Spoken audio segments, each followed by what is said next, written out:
A Winter's Daydream, the newest addition to the Nintendo Switch's ever-growing and expanding Switch library.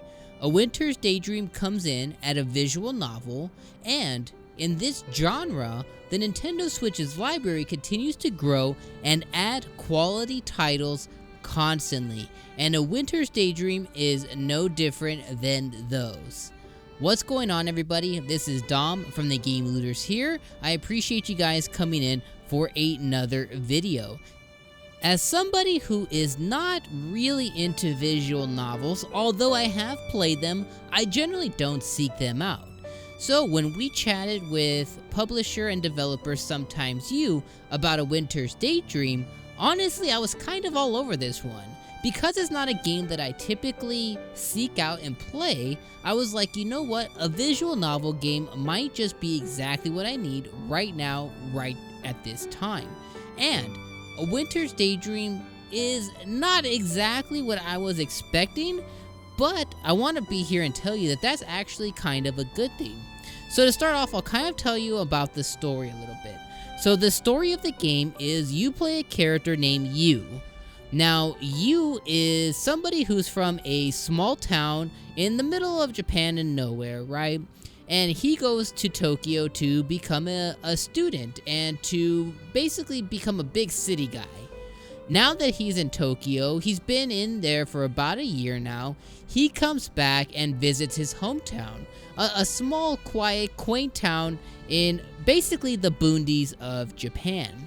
Now, when he returns home, he finds himself getting all the way back into his family, and he has a sister who is kind of the troublemaker sister who kind of gives you a bunch of grief and basically makes your life kind of a living, like a living hell a little bit. Now, where the game really begins to take off is not only are you returning home and you get all the questions from your family of the big city guy and things of that nature, but then you decide to take a trip to visit your grandma. Now, when you do, you have to travel even further in the boondies to go visit grandma, okay? Now, the story does remind you, the main character of the game, that his grandpa did die. Now, this is kind of a tear-jerking, heartwarming moment of the game, but the game does kind of tend to tell you about this over and over and over again throughout kind of the rest of the game from the moment that you find out. This is kind of one of those things of, like, I call it like the Batman syndrome. You know that Bruce's parents died, but the movie and the games decide to tell you over and over and over and over, and eventually just you become numb to it, and you were like, I kind of wish that they kind of let this go.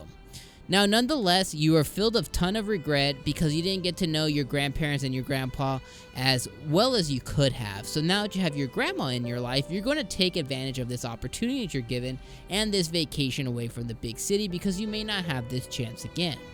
As you're spending time in your grandma's house, she wishes upon a star, and the hands of time are turned back. And if you ever wondered what would happen if your grandma turned into a very, very pretty girl, yeah, you probably haven't. This game seeks out to answer what you would do in that situation. Now, I'm not going to spoil any of the story from there on. You can kind of guess where the story goes, but I'm going to tell you that it is kind of heartwarming and it is very interesting to see on how it unwraps and how it gets unveiled. And this is probably one of the better visual novels that I have played.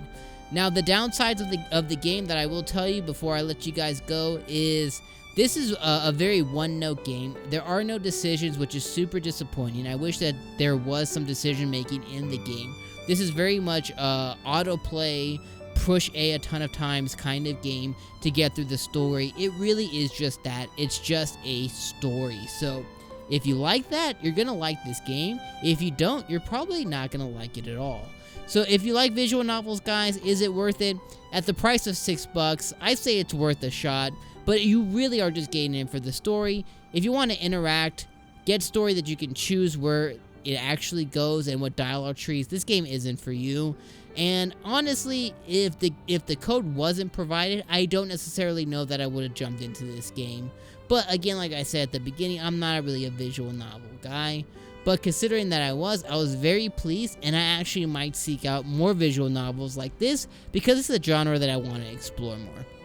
Alright guys, thank you so much for joining another review and another Is It Worth It video. Make sure that you guys go ahead and click on the screen right now for another review that we recently did. The game was the Pantsu Hunter. You guys want to check that one out, and make sure you subscribe before you leave.